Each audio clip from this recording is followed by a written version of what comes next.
नमस्कार। Welcome to civilised India. मैं हूं आलोक सिंह और आज है 2 अप्रैल 2022। आज के हम डेली करंट अफेयर डिस्कस करेंगे। पीडीएफ आपको हर दिन की तरह डिस्क्रिप्शन बॉक्स में मिल जाएगा। जी हाँ, तो एक छोटा सा चेंज है चैनल का नेम अब बिहार सिविल से ये कर दिया गया है सिविलाइज्ड इंडिया को। ठीक है, लेकिन और कुछ भी चेंजेस नहीं है। सब कुछ आपका प्रॉपर तरीके से जिस तरह से आप पढ़ रहे थे उसी तरह से पढ़ते रहिए, क्योंकि देखिए दोस्तों, नाम सिर्फ चैनल का चेंज हुआ, मैं तो वही हूँ ना जो कंटेंट आपको प्रोवाइड करता है। ठीक है, तो उसके लिए कोई आपको टेंशन नहीं लेना है। तो चलिए, without any further delay let's start this session. First question, who has been awarded with Stockholm water prize 2022? स्टॉकहोम जल पुरस्कार 2022 से किसे सम्मानित किया गया है? और स्टॉकहोम वाटर प्राइज़ एक अपने आप में बहुत ही इम्पोर्टेंट प्राइज़ होता है, क्योंकि कहा जाता है कि ये एक तरह से वाटर के लिए नोबेल प्राइज़ ही है। जी हाँ, क्या है? वाटर के लिए नोबेल प्राइज़ है। वाटर कंजर्वेशन के क्षेत्र में काम करने के लिए ये दिया जाता है। तो स्टॉकहोम वाटर प्राइज़, तो ये प्राइज़ दिया गया है विल्फ्रेड ब्रूटसट को। Option C is the correct answer. Wilfred Brutsaert जो हैं ये एक प्रोफेसर हैं इंजीनियरिंग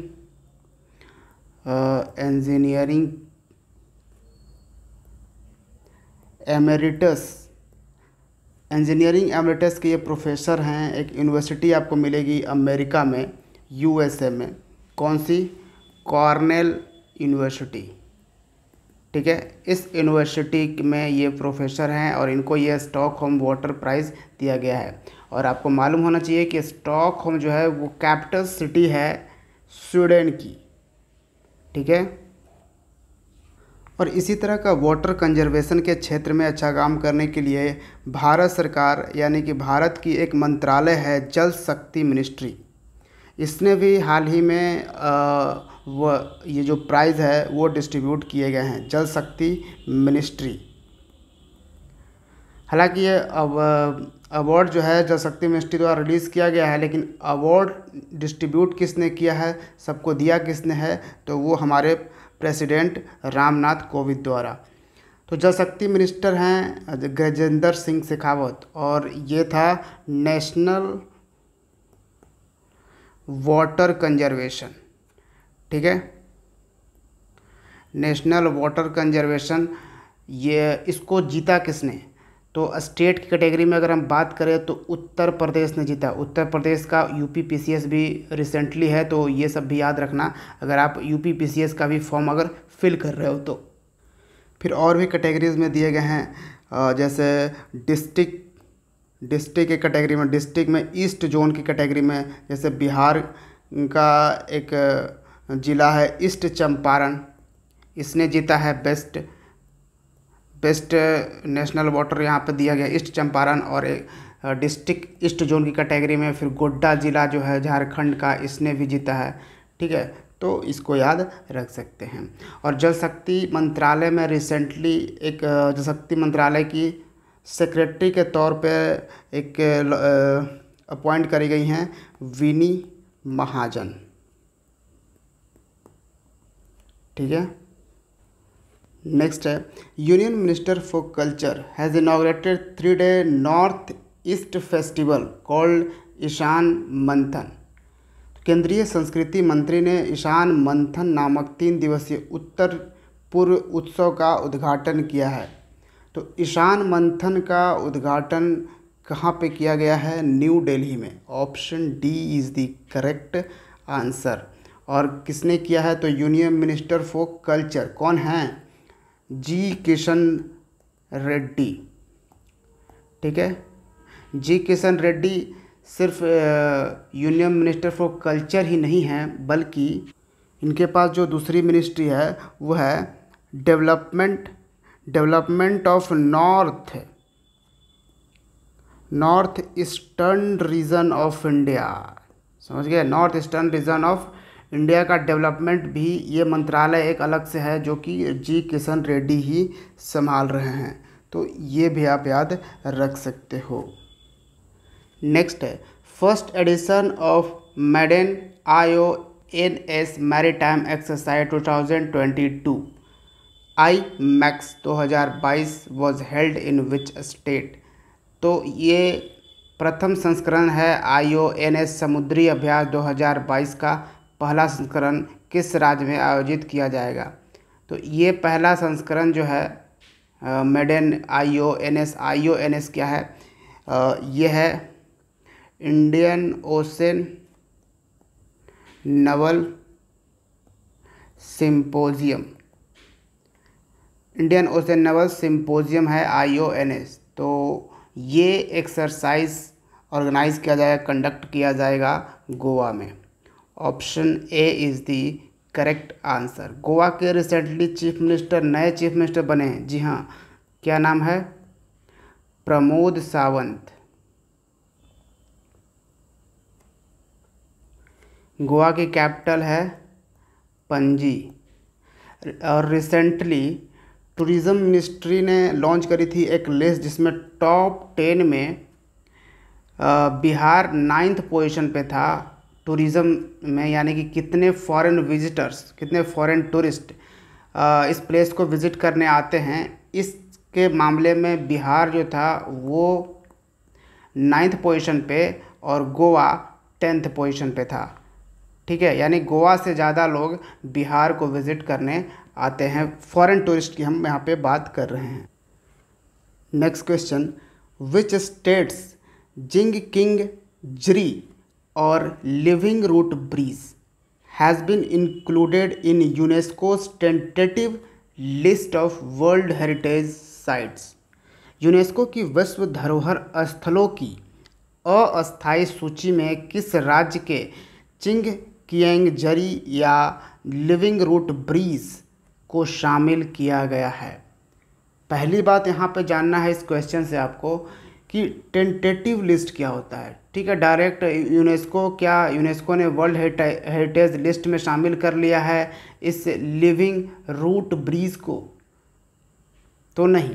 टेंटेटिव लिस्ट का मतलब होता है कि वर्ल्ड हेरिटेज साइट्स में शामिल होने से पहले जो वहाँ के, यानी उस देश की, उस कंट्री के जो गवर्नमेंट होती है वो अपने साइट्स को यूनेस्को को भेजती है। ठीक है, तो वो क्या होता है, टेंटेटिव लिस्ट में पहले जाता है। और इस टेंटेटिव लिस्ट में काफ़ी सारे अभी भी प्लेसेस भारत के रखे हुए हैं।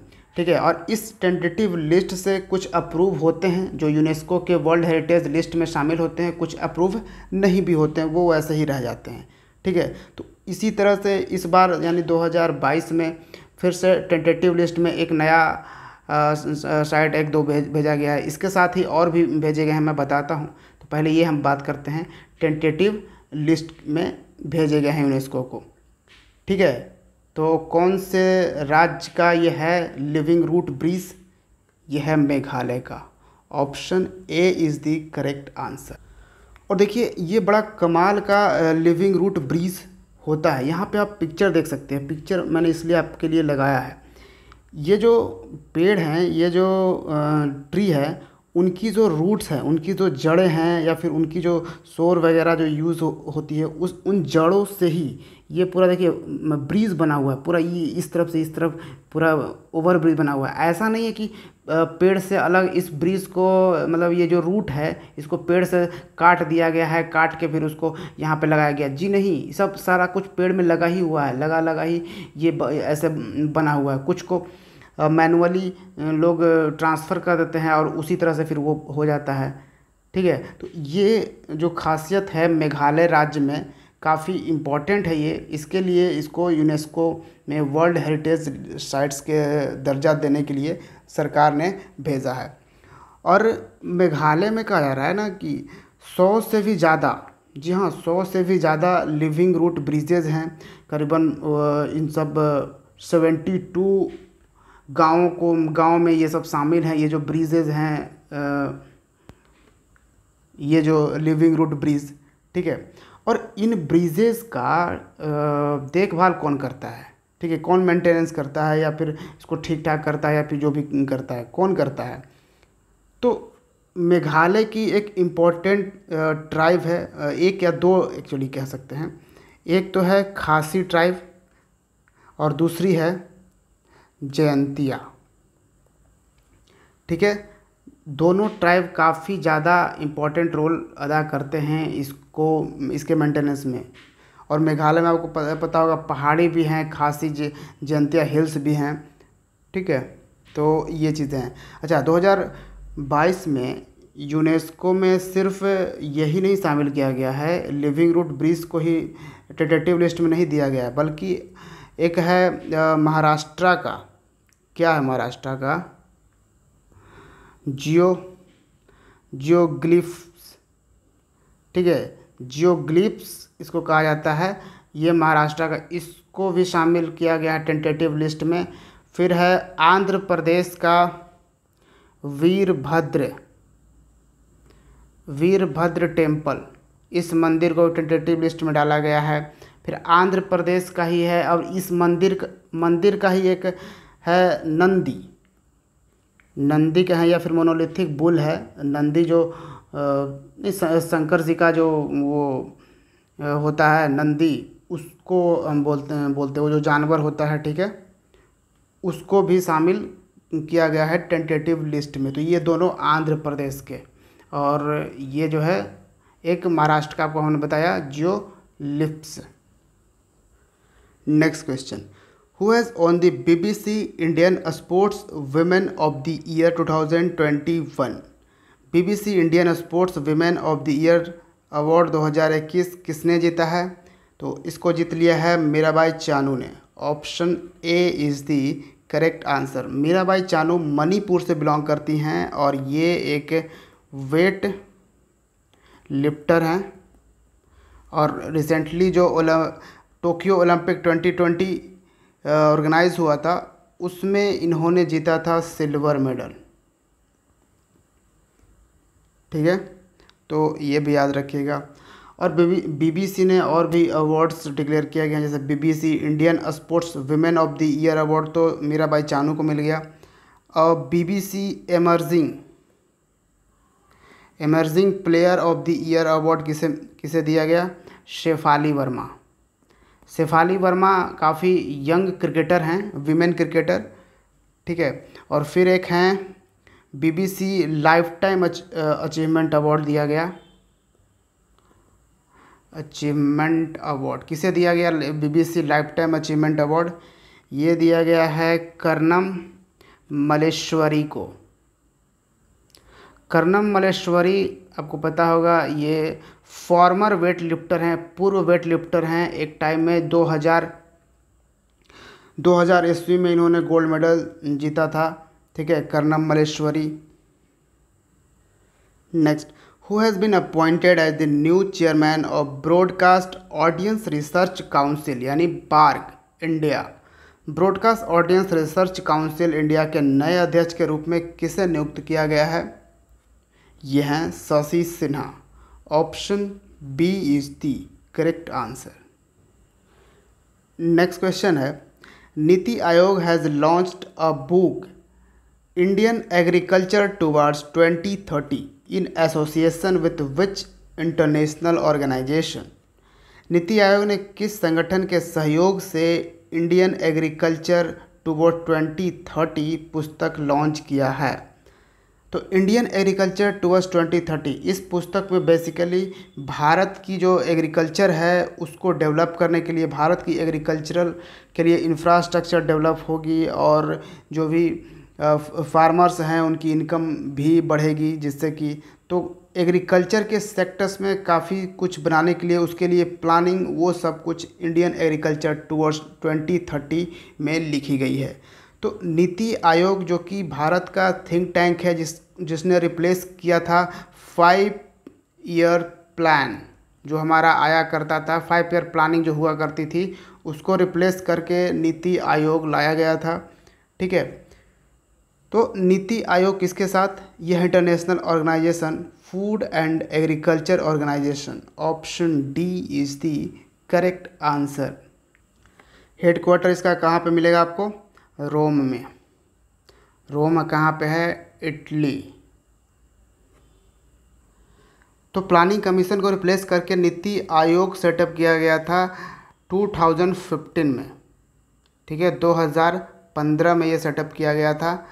और इसके चेयरपर्सन कौन होते हैं? ऑब्वियसली हमेशा प्राइम मिनिस्टर ऑफ इंडिया होंगे, तो प्रेजेंट में नरेंद्र मोदी हैं इसके चेयरपर्सन नीति आयोग के।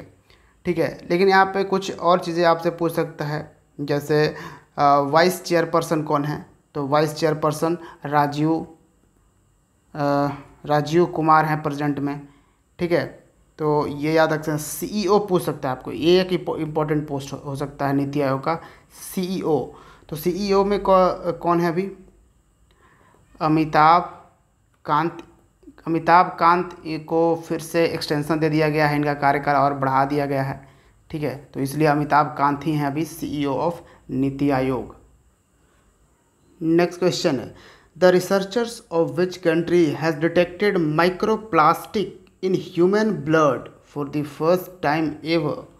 किस देश के शोधकर्ताओं ने पहली बार मानव रक्त में माइक्रोप्लास्टिक का पता लगाया है? ये देखिए, इस तरह से कुछ माइक्रोप्लास्टिक होंगे, बहुत ही छोटे छोटे कण होंगे प्लास्टिक के, जो अब ह्यूमन ब्लड में भी पाया जा रहा है। ठीक है, तो ये एक बहुत ही बड़ा संकेत है कि ह्यूमन ब्लड जो है वो भी पॉल्यूटेड हो जाएगा, और जो कि चोक कर सकता है ऑक्सीजन को आने जाने में। तो यहाँ पे कौन से देश के ये रिसर्चर्स हैं? Netherlands. Option C is the correct answer. तो इन रिसर्चर्स ने कहा है कि 3 तरह के प्लास्टिक मेनली ये ह्यूमन ब्लड में पाए जा रहे हैं, क्योंकि इन्होंने रिसर्च किया 22 ब्लड सैंपल्स लिए, जिसमें उनमें 17 ब्लड सैंपल्स में ये देखा गया कि माइक्रोप्लास्टिक पाए जा रहे हैं। ठीक है, और कौन कौन से प्लास्टिक हैं ये हैं, एक तो है पेट प्लास्टिक। पेट किसको कहते हैं? पेट, ये पीईटी, ये है पॉलीइथाइलिन टेराफ्थलीलेट। ठीक है, एक तो ये वाला प्लास्टिक पाए जा रहे हैं, दूसरा है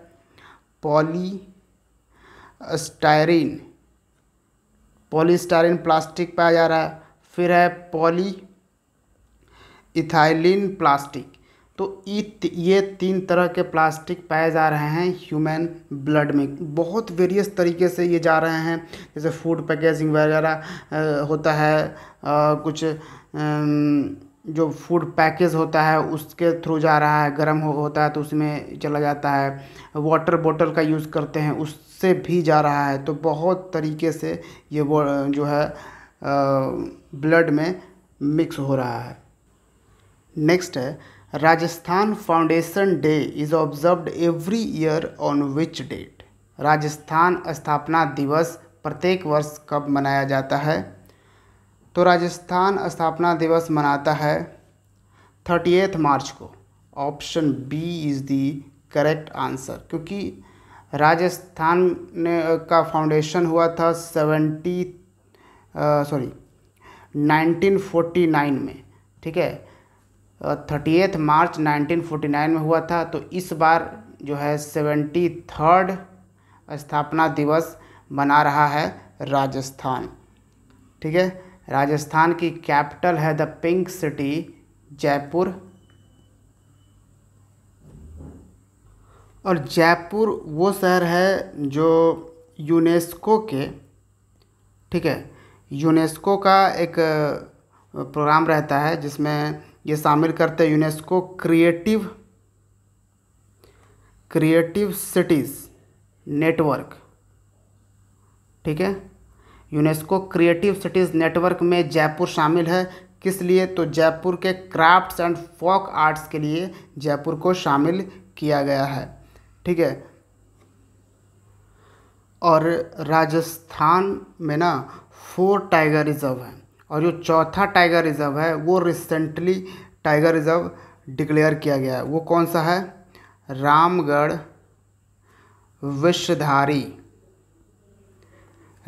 विषधारी टाइगर रिजर्व। ये है चौथा टाइगर रिजर्व ऑफ राजस्थान, और जो कि 52nd tiger reserve of India है। ठीक है, लेकिन अभी प्रेजेंट में इंडिया में 53 टाइगर रिजर्व मिलेगा। एक गुरु घासी टाइगर रिजर्व जो कि छत्तीसगढ़ का है वो 53rd टाइगर रिजर्व है। तो 52nd टाइगर रिजर्व हो गया रामगढ़ विषधारी, जो कि राजस्थान स्टेट का चौथा है। तो बाकी 3 टाइगर रिजर्व कौन से हैं राजस्थान के? Ranthambore tiger reserve, Sariska tiger reserve और लास्ट मुकुंदरा टाइगर रिजर्व। ठीक है, मुकुंदरा हिल्स यहाँ पे कह सकते हैं। Ranthambore tiger reserve, Sariska tiger reserve, Mukundra hills tiger reserve, ये 3 और एक रामगढ़ विषधारी टाइगर रिजर्व, ये 4 टाइगर रिजर्व हैं राजस्थान में। Next, Kerala institute of local administration KILA has named which city to be named as city of literature under UNESCO program.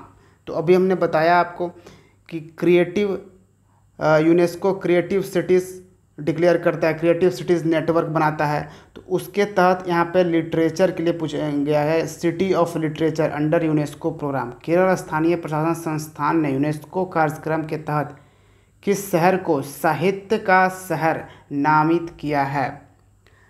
तो केरल का यह है Kozhikode. Option D is the correct answer, जिसको नेम किया गया है सिटी ऑफ लिटरेचर में। यूनेस्को का हेडक्वार्टर आपको पेरिस में मिलेगा। पेरिस कहाँ पे है? फ्रांस में। और पेरिस में ही आपको मिलेगा FATF का headquarter, financial action task force, जिसमें कि पाकिस्तान तो परमानेंट ग्रे लिस्ट में है, टर्की भी ग्रे लिस्ट में आ चुका है, फिर UAE भी ग्रे लिस्ट में है FATF के। तो ये तीनों यानी कि ये तीनों जो कंट्री हैं वो लेटेस्ट हैं FATF के लिस्ट में शामिल होने वाले, ग्रे लिस्ट में शामिल होने वाले। नेक्स्ट है Matua Dharma Mahamela 2022 has been organised in which state. तो मटुआ धर्म महामेला 2022 का आयोजन किस राज्य में हुआ है?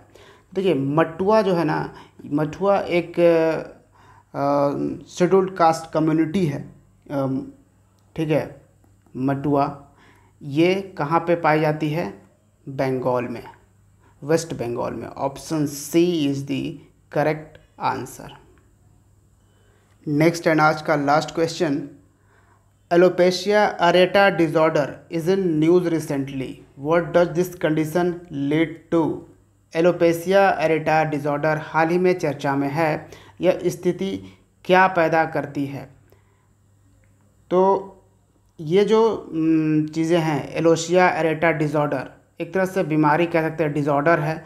तो ये न्यूज़ में इसलिए था क्योंकि रिसेंटली आपको पता है ऑस्कर्स, ठीक है, ऑस्कर्स अवार्ड्स डिस्ट्रीब्यूट किए गए हैं, जिसमें बेस्ट एक्टर का अवार्ड किसे दिया गया? विल स्मिथ को। यहाँ आपको पिक्चर दिख रहा होगा, ये हैं विल स्मिथ, फेमस एक्टर। तो क्या है कि जब ये ऑस्कर अवार्ड्स वहाँ पे हो रहा था, उस वक्त जो एंकर था उसने कुछ मजाक कर दिया इनकी वाइफ के लिए। ठीक है, कुछ इनकी वाइफ से रिलेटेड मजाक कर दिया, विल स्मिथ से रिलेटेड। तो वही क्योंकि एलोपेशिया अरेटा डिसऑर्डर जो है ना, इनकी वाइफ को हुआ है। ठीक है, और इसमें क्या होता है? तो एक्चुअली होता है एलोपेशिया अरेटा डिसऑर्डर में कि जो बाल होते हैं ना वो झड़ने लगते हैं। यानी कि जैसे मान लो कि यहाँ पे पूरा बाल है, यहाँ पे सारा कुछ बाल है, और बीच से एक जगह से बाल ख़त्म हो जाएगा, फिर कहीं यहाँ से ख़त्म हो जाएगा, कहीं यहाँ से ख़त्म हो जाएगा। तो इस तरह से बाल जो है ना वो धीरे धीरे गिरते जाते हैं। तो इस डिसऑर्डर को कहते हैं एलोपेशिया अरेटा डिसऑर्डर। तो इनकी विल स्मिथ की वाइफ को ये डिसऑर्डर है, और इसी से रिलेटेड जो है उस एंकर ने मजाक कर दिया था। तो ये इसलिए न्यूज़ में था। तो क्या है? Alopecia areata disorder, hair loss होता है इसमें। Option A is the correct answer. Actually anchor जो मजाक कर दिया था, उसके बाद इन्होंने बहुत ज़बरदस्त थप्पड़ उनसे जड़ा था, इसके बाद ये पूरा वायरल हो गया था, वो वीडियो वगैरह, पिक्चर वगैरह। तो ये था आज का करंट अफेयर्स। और हाँ, बिहार करंट अफेयर्स भी हमने प्रोवाइड कर दिया है पिछले मंथ का, यानी कि मार्च महीने का, तो उसको भी ज़रूर देखिएगा। So thank you for watching thank you for watching civilised India. जय हिंद।